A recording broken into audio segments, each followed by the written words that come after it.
Myself, Suganya VS. I completed MCOM MPhil. I'm working as a assistant professor in Department of Commerce at St.Josephs College of Arts and Science for Women. Here, talk about to Factories Act 1948. Definition of factory.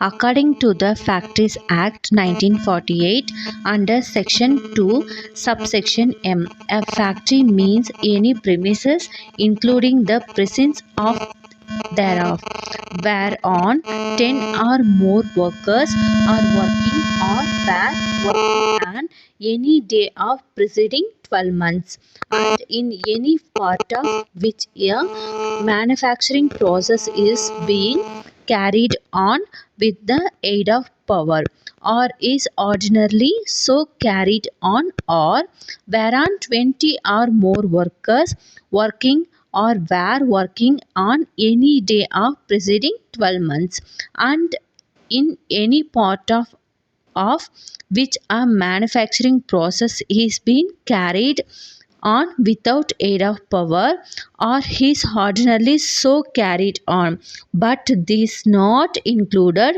mines subject to operation of the Mines Act 1952, or mobile unit belonging to armed forces of the Union Railway, running shed or a hotel, restaurant, or eating places.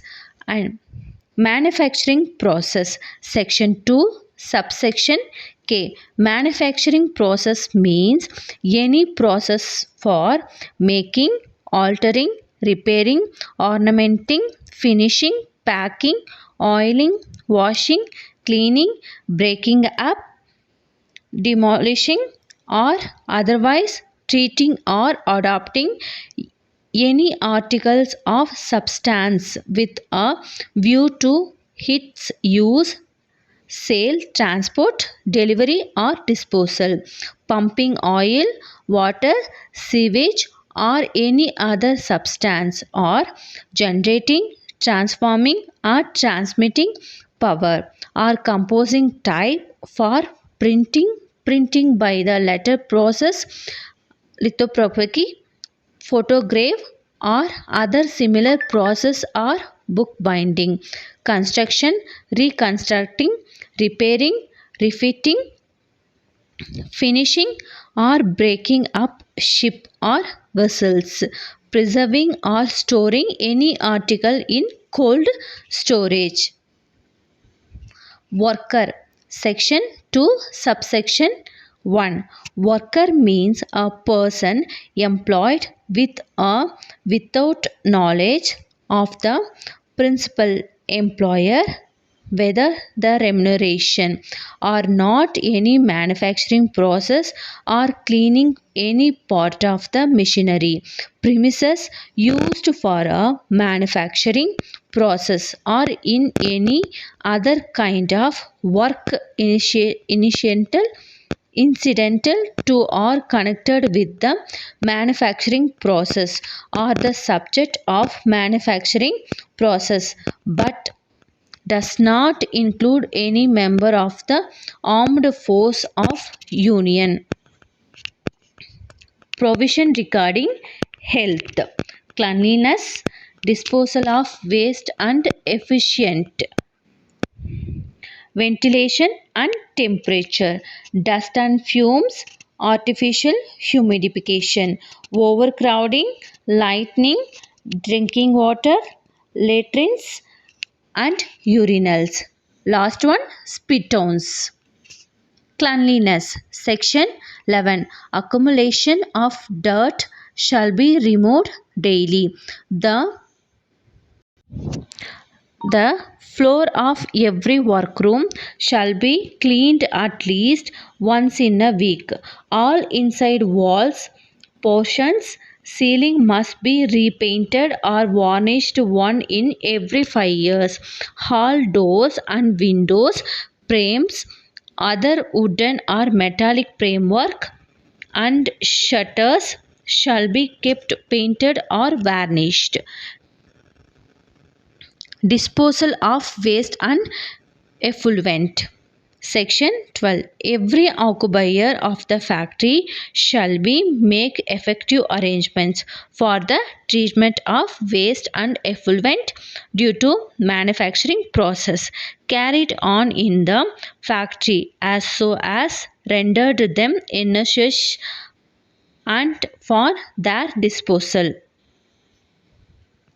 Ventilation and temperature. Section 13. Adequate ventilation by the circulation of fresh air.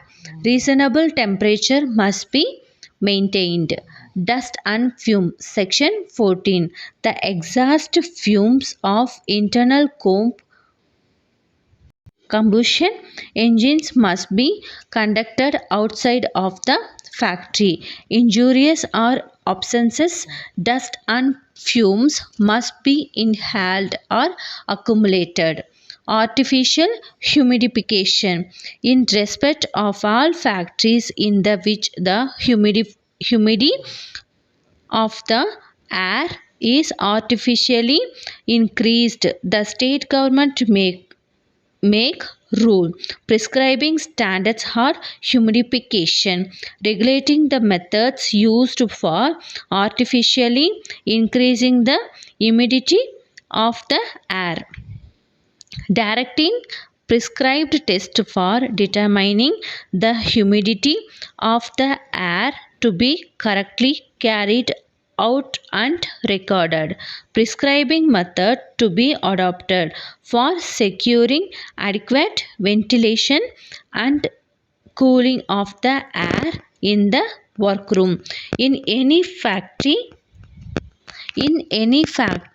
which the humidity of the air is artificially increased, the water used by purpose shall be taken from a public supply or other sources of drinking water shall be effectively purified before it is so used. For example, in certain industries like cotton, textiles, cigarette, etc., higher degree of humidity is required for carrying out of manufacturing process. For the purpose, humidity of the air is artificially increased. This increase of decrease in humidity adversely affect the health of workers. Overcrowding. Section 16. The overcrowding affect the workmen not only in the discharge of duties but also their health.